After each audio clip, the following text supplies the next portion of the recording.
जब पूरे दुनिया में जातियां नहीं तो भारत में जातियां क्यों है? और जाति की वजह से कुछ खास वर्ग फायदा उठा रहे हैं और बड़ी मात्रा में जाति की वजह से देश का 88% नुकसान उठा रहे हैं। जो छुआछूत मुक्त भारत, जातिवाद मुक्त भारत बनाने में बाधा बनना चाहते हैं, वो लोग सच्चे मायने में देशद्रोही है, देश के दुश्मन है। आज आपके पास सोशल मीडिया है, आज तो मेन स्ट्रीम मीडिया के मोहताज नहीं है हम लोग बटे में इसलिए उत्पीड़न का शिकार हैं। और जब हमें आज ये पता चल गया, बाबा साहब ने जो रिसर्च किया और उन्होंने जो बताया हमारे पूर्वजों का इतिहास, तो हमें आज समझ आ गया कि हमारे पूर्वज तो बौद्ध थे, हम तो नागवंशी हैं। तो हमें अपने बुजुर्गों की सांस्कृतिक विरासत में वापस आना चाहिए। जब पूरे दुनिया में जातियां नहीं तो भारत में जातियां क्यों है?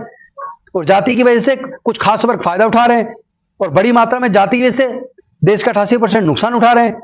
और जाति की वजह से अगर नुकसान है, जाति ही सारी जड़ों बीमारियों की जड़ है, तो फिर हम जाति में क्यों बने रहे?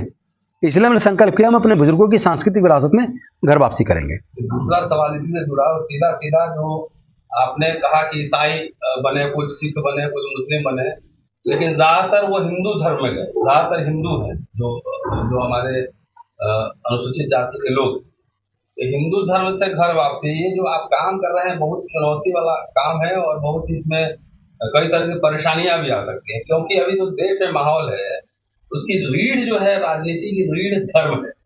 तो हिंदू बन के दलित पिछड़े सब वोट दे रहे हैं बीजेपी को और संघ परिवार में इन्वाइशन हो रहा है और आप वहां से वापसी करा रहे हैं। इसका मतलब उनकी धर्म की राजनीति की रीढ़ पे आप चोट करने जा रहे हैं। तो क्या आपको कोई इस तरह की चुनौती या कुछ इस तरह की परेशानियां, कुछ ऐसा भी होता है? कई बार कुछ हुआ है, कुछ मान लिया, कई बार धमकी भी मिलती है लोगों को? नहीं, लोग फेसबुक पे गालियां लिखते हैं, हाँ, और धमकी भी मिलेंगी, पर उसकी अपने को परवाह नहीं है जी। क्योंकि स्वाभिमान भी अगर जिंदा ना हो तो वैसे भी मुर्दे के समान है। मतलब ऐसे मर के घुट के जीने से तो मर जाना बेहतर है। और एक तरफ हमारे युवाओं का कत्ल हो रहा हो, हमारी बस्तियां जलाई जा रही हो, हमारी बहनों की इज्जत लूट के उनको फांसी में लटकाया जा रहा हो, और हम उनके न्याय की बात भी ना करें। जाति की वजह से जाति के उत्पीड़न झेले और हम जाति भी ना छोड़े, जाति में भी बने रहे। एक तरफ हम कह रहे हैं हमें दर्द हो रहा है, और दर्द जिस कारण से उस कारण को जिंदा रखे हुए हैं, तो ऐसे तो नहीं चलेगा। हम लोग अगर थोड़ी भी हमारी इज्जत बाकी है, थोड़ा भी स्वाभिमान बचा हुआ है, थोड़ा भी अगर हम अपने समाज से प्यार करते, अपने बच्चों के भविष्य के बारे में थोड़े भी चिंतित हैं, तो मुझे लगता है कि हमें अपने दुख दर्द दूर करने के लिए खुद आगे आना पड़ेगा। किसी और की उम्मीद नहीं करनी होगी। डॉक्टर बाबा साहब अम्बेडकर वापस आने वाले नहीं है। हमें खुद इस कारवां को खुद अपने हाथ में लेना पड़ेगा, इस मूवमेंट को खुद अपने हाथ में लेना पड़ेगा। और ये फिर एक और बात है, हम कोई विदेश का धर्म अपनाने की बात ही नहीं कर रहे, हम कोई धर्म परिवर्तन की बात नहीं कर रहे। हम तो कह रहे हैं हमारे पूर्वज बौद्ध थे, हमारे पूर्वज बौद्ध थे। हम तो वापस उस संस्कृति को जिसने भारत को गौरवान्वित किया है, पूरे दुनिया में भारत बुद्ध के देश के रूप में जाना जाता है, तो हम तो कोई ऐसा काम ही नहीं कर रहे जिसमें किसी को ऑब्जेक्शन हो। और जो वो लोग दुश्मन है जो जातियों को जिंदा रखना चाहते हैं, जो छुआछूत मुक्त भारत, जातिवाद मुक्त भारत बनाने में बाधा बनना चाहते हैं, वो लोग सच्चे मायने में देशद्रोही है, देश के दुश्मन है। कहां से लोग शामिल हो रहे हैं दिल्ली से? अभी तो दिल्ली एनसीआर, चूंकि हमने केवल 10,000 का लक्ष्य रखा था, और उधर गुजरात में अलग अलग जिलों के अंदर आयोजन हो रहे हैं, उत्तर प्रदेश के अंदर कई जिलों में अलग अलग आयोजन हो रहे हैं, मध्य प्रदेश में हो रहे हैं, बिहार के अंदर हो रहे हैं, छत्तीसगढ़ में हो रहे हैं। और मैं आपको एक खुशी की बात बताता हूं, तमिलनाडु से 150 डॉक्टर्स ने 25 लाख रुपया स्पाइस जेट को देकर 4 तारीख की फ्लाइट बुक की, और उस पर विनायल पूरा बौद्ध में भारत का वो लगा के, वो लोग चेन्नई से वो लोग नागपुर आ रहे हैं 4 तारीख को, और दीक्षा के प्रोग्राम में शामिल हो गए, फिर वापस जाने का खर्चा अलग है। तो ये पूरे देश के हमारे लोग समझने लगे हैं कि जाति ही सारी बीमारियों की जड़ है। इसलिए सब लोग जाति तोड़कर, जातियों को छोड़कर समाज जोड़ने का जो संकल्प है, फिर बुद्ध धर्म की क्या पहचान, मानव मानव एक समान। मंत्री जी, आपको लगता हम तो उस पे जा रहे हैं, उस रास्ते पे जा रहे हैं जहां सब लोग बराबर हो। आपको लगता है कि अगर तमाम जो समतावादी विचार के लोग हैं, अगर वो बौद्ध धर्म अपना रहे, तो जातिगत आधार पर जो शोषण हो रहा है तो रुक जाएगा?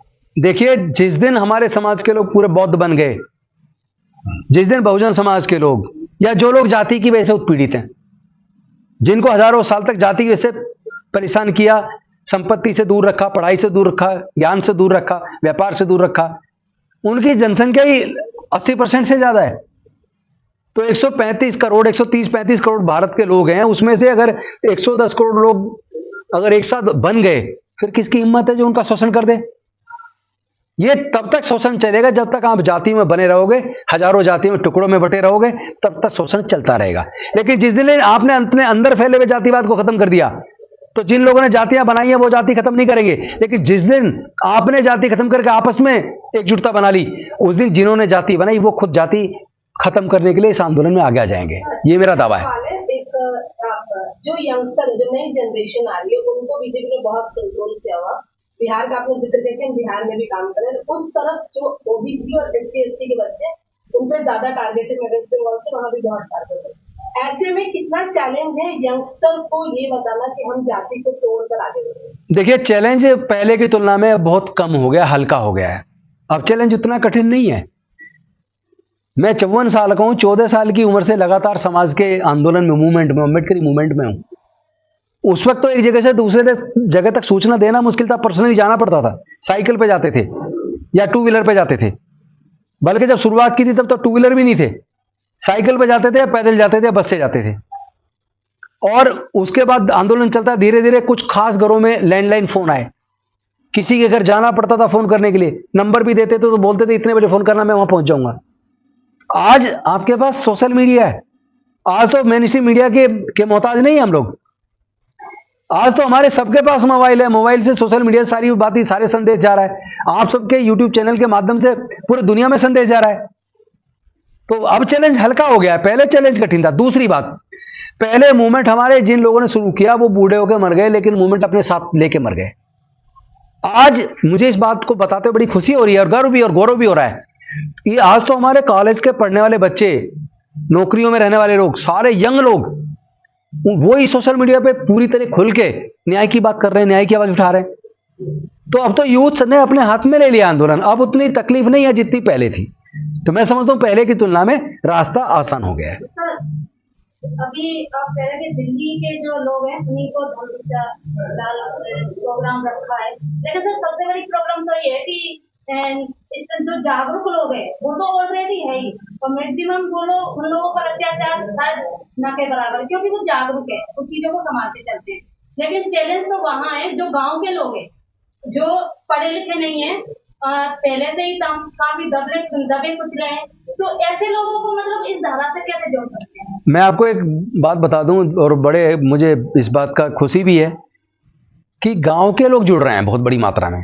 आज ही मेरे पास दतिया से, मध्य प्रदेश से, गांव से लोग आए। उन्होंने कहा हम सोशल मीडिया पे आपको सुनते हैं और हमने संकल्प किया हम मिलकर जरूर आएंगे। पहले से जानते नहीं थे और वो सीधे बंगले पर आए, मैं ऑफिस से आया, वो बैठे हुए मिले और वो लोग इतना खुशी महसूस कर रहे थे। उन्होंने कहा मिले बिना नहीं जाएंगे। अभी कल मेरे पास कुछ लोग वहां से आए, छतरपुर जिले से, मध्य प्रदेश से। मेरे लोग पास बिहार से लोग आ रहे हैं, छत्तीसगढ़ से लोग आए, महाराष्ट्र से लोग आ रहे, गुजरात के लोग आ रहे हैं। तो इसका मतलब अब वो बात नहीं है कि गांव तक बात नहीं जा रही, गांव तक बात पहुंच पा रही है। अब गांव तक के लोग रीच में आ रहे हैं। और तो और मुझे कई लोग तो ऐसे आके मिले, उन्होंने कहा जी हमने तो सोच लिया हमें नौकरी नहीं करनी, हमें तो अपना पूरा जीवन इस आंदोलन में लगाना है। और वो ठेठ देहात से आए थे। तो जब आदमी अपनी कुर्बानी के लिए तैयार हो जाए, न्याय के लिए, कि न्याय की आवाज की लड़ाई को लड़ना पड़ेगा, चाहे इसके लिए अपने आप को कुर्बान क्यों ना करना पड़े। जब लोगों, इतने सारे लाखों युवाओं ने संकल्प ले लिया है, बस एक ही चीज की कमी थी, उनको एक साथ जोड़ने की। तो मुझे यह बताते भी खुशी हो रही है, धीरे धीरे एक साथ जुड़ने की प्रक्रिया बढ़ गई है। अब ज्यादातर लोग जुड़ने और जोड़ने की बात करने लगे, वरना तो जुड़ना और जोड़ना सबसे ज्यादा कठिन काम था। Thank you. सीधा सीधा ब्राह्मणवाद से टक्कर ले रहे हैं। टक्कर जुल्म के खिलाफ है, चाहे उसमें कोई सा वाद हो। हम सभी प्रकार के वाद विवाद को खत्म करके छोड़ेंगे। हमें तो मानवतावाद चाहिए, इंसानियत चाहिए, न्याय चाहिए, समता, स्वतंत्रता, बंधुता और न्याय पर आधारित, प्रज्ञा पर आधारित, करुणा पर आधारित, शील पर आधारित जो बुद्ध का धम्म है, जिसमें सबके लिए समान अवसर है और जिससे भारत गौरवान्वित होता है, उस रास्ते पर चलने में दिक्कत क्या है? जिन देशों ने बुद्ध के धम्म को अपनाया वो तरक्की में दुनिया में आगे निकल गए। तो भारत को अगर तरक्की करनी है तो अपना जो मूल धम्म है भारत का, बुद्धिज्म, जिससे भारत गौरवान्वित हुआ है, उसमें अपनाने में किसी को क्या दिक्कत है? हम तो किसी धर्म के खिलाफ नहीं बोल रहे, किसी को हमला नहीं कर रहे। जिसको जो मानना है उसकी स्वतंत्रता, भारत का संविधान सबको इजाजत देता है, अपने धार्मिक आस्था की स्वतंत्रता की इजाजत देता है। तो सबका अपना पर्सनल व्यू है, तो फेथ तो अपना पर्सनल होता है, जिसको जो मानना है माने। Thank you. नमो बुद्धाय, जय।